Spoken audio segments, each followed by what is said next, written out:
اور اسی سہ ملکی اتحاد کے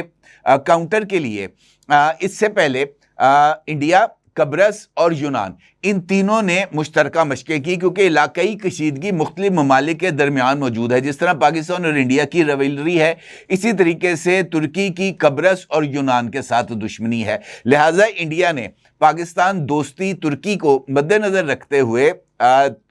یونان اور قبرص دونوں کے ساتھ اپنے روابط کو مضبوط کیا۔ اب چونکہ اس ریجن کے اندر جو میجر سٹیک ہولڈر ہے، خاص طور پر اپنے مفادات کے اعتبار سے، جسے اس دنیا کے جو سب سے بڑے بدماش ہے امریکہ، اس کی آشیرواد حاصل ہے، یا جس کو اس کا بغل بچہ کہا جا سکتا ہے، وہ اسرائیل ہے۔ اب اسرائیل ایک جانب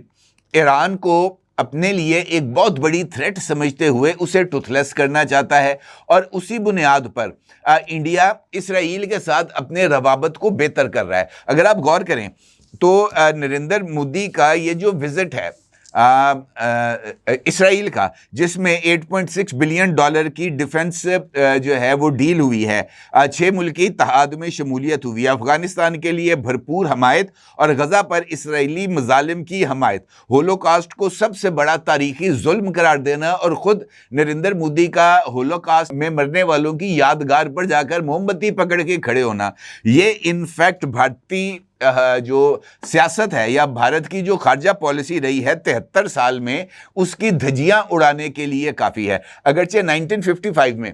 اسرائیل کو انڈیا کی طرف سے تسلیم کر لیا گیا تھا، لیکن نریندر مودی کے پہلے دور حکومت تک کوئی ایسا انڈین وزیر اعظم نہیں ہے جس نے اسرائیل کا وزٹ کیا ہو۔ پہلا وزٹ اسرائیل کا نریندر مودی نے کیا تھا، اور دوسرا وزٹ بھی نریندر مودی نے ہی کیا ہے۔ اس کا مطلب یہ ہے کہ اسرائیل کو تسلیم کیے جانے کے باوجود انڈیا فلسطینی کاز کے ساتھ کھڑا تھا، اور وہ فلسطینیوں کو ان کے حقوق دلانے کے لیے، ان کی جو سلطنت ہے ان کو واپس لوٹانے کے لیے تگ و دو کر رہا تھا۔ نریندر مودی چونکہ اپنی مسلم دشمنی کی بنیاد پر بہت زیادہ معروف ہے، اس کو بچر آف گجرات کہا جاتا ہے، جس نے گجرات میں سینکڑوں نہیں ہزاروں مسلمانوں کو قتل عام کیا۔ اب بھی انڈیا کے اندر یہ جو قتل عام ہے یہ جاری ہے۔ دوسری جانب نتن یاہو کو بھی مسلمانوں اور خاص طور پر فلسطینیوں کا قاتل تصور کیا جاتا ہے۔ تو یہ جو دونوں قاتل ہیں، مسلمان مخالف قاتل، ان کا جو اشتراک ہے یہ یقینی طور پر کوئی خیر کی خبر نہیں لاتا۔ اب ایک لمحے کے لیے میں ایک ممکنہ سینیریو آپ کے سامنے رکھتا ہوں کہ یہ جو $8.6 بلین کا اسلحہ صرف اسرائیل سے خریدا جا رہا ہے، اور دنیا کے مختلف ممالک جس طرح فرانس ہے، وہاں سے 114 رافال طیارے خریدے جا رہے ہیں، امریکہ سے اپیچی ہیلی کاپٹرز کے ساتھ ساتھ الیکٹرانک وارفیئر کے سسٹمز کو خریدنے کی کوشش کی جا رہی ہے،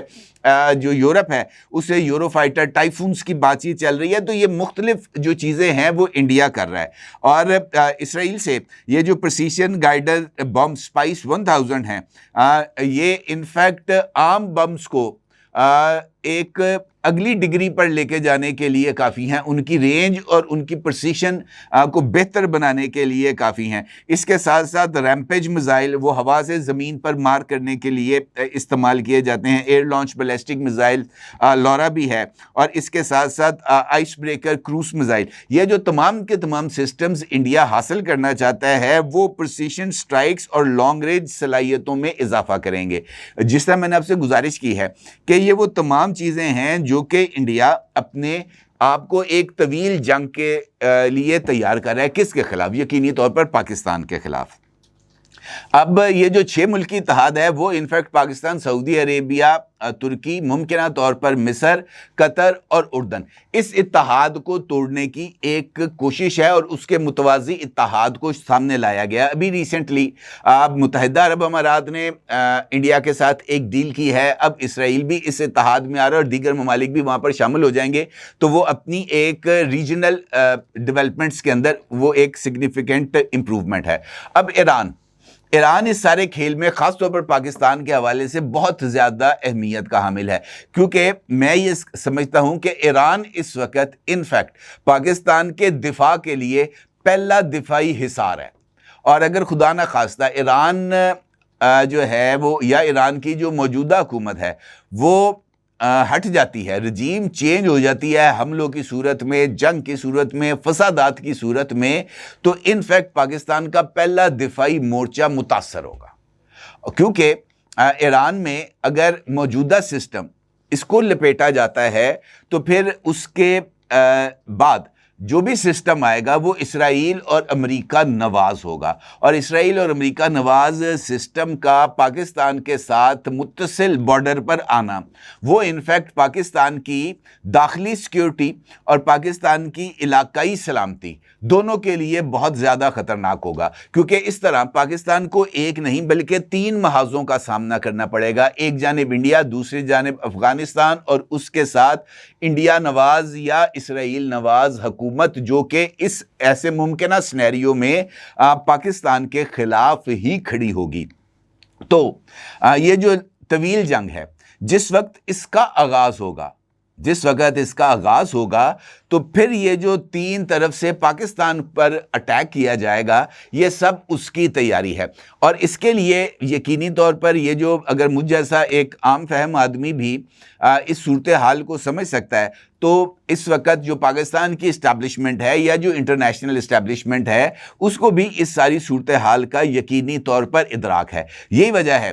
کہ رشیا اس سارے صورتحال میں ہمیں تھوڑا سا پیچھے ہٹتا ہوا اور پاکستان کے ساتھ آتا ہوا نظر آ رہا ہے. چائنا آلریڈی پاکستان کے ساتھ ہے, اب ترکی اور سعودی عربیہ کے بھی پاکستان کے ساتھ آنے سے پاکستان کی ایک سپورٹ بیس کے اندر تو یقینی طور پر اضافہ ہوا ہے. اور ادھر انڈیا کی چکن نیک پر چائنا, اور ابھی ریسنٹلی چائنا اور بنگلہ دیش کی جو نئی حکومت ہے, طارق رحمان صاحب کی حکومت, اس کے ساتھ وہ جو ایک دریائی معاہدہ ہوا ہے وہ بھی انفیکٹ پاکستان کو وہاں پر اپنے قدم جمانے کا ایک موقع دے گا. تو یہ جو ایک عالمی سیاست کی کھینچا تانی ہے یہ اپنی جگہ پر بہت زیادہ اہمیت کی حامل ہے, لیکن اس کے نبرد آزما ہونے کے لیے, اس سے مقابلہ کرنے کے لیے پاکستان کی انٹرنل سیکیورٹی, پاکستان کی علاقائی وحدت, پاکستان کے اندر ایک اتحاد کا قائم ہونا, اور خاص طور پر افغانستان کے اندر ایک غیر جانبدار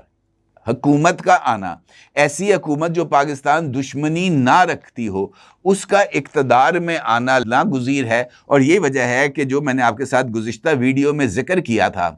رجیم چینج کا افغانستان میں, مجھے لگ ایسے رہا ہے کہ اگلے مرحلے میں اسی طرح کی کچھ ڈیولپمنٹس ہوں گی. اور یہ بات بھی میں آپ کو بتا دوں کہ پاکستان, چائنا یا رشیا یہ ایران کو اتنی آسانی سے گرنے نہیں دیں گے, کیونکہ ایران کا گرنا یا ایران کی موجودہ حکومت کا گرنا کس حد تک اس پورے ریجن کے لیے نقصان دہ ہو سکتا ہے اس کا علم سب کو ہے. لہٰذا ایران, امریکہ اور اسرائیل دونوں کے لیے ترنوالا ثابت نہیں ہوگا, یہ بات طے ہے. اپنی رائے کو ضروری اظہار کیجیے گا. آپ کو بہت شکریہ. اللہ حافظ.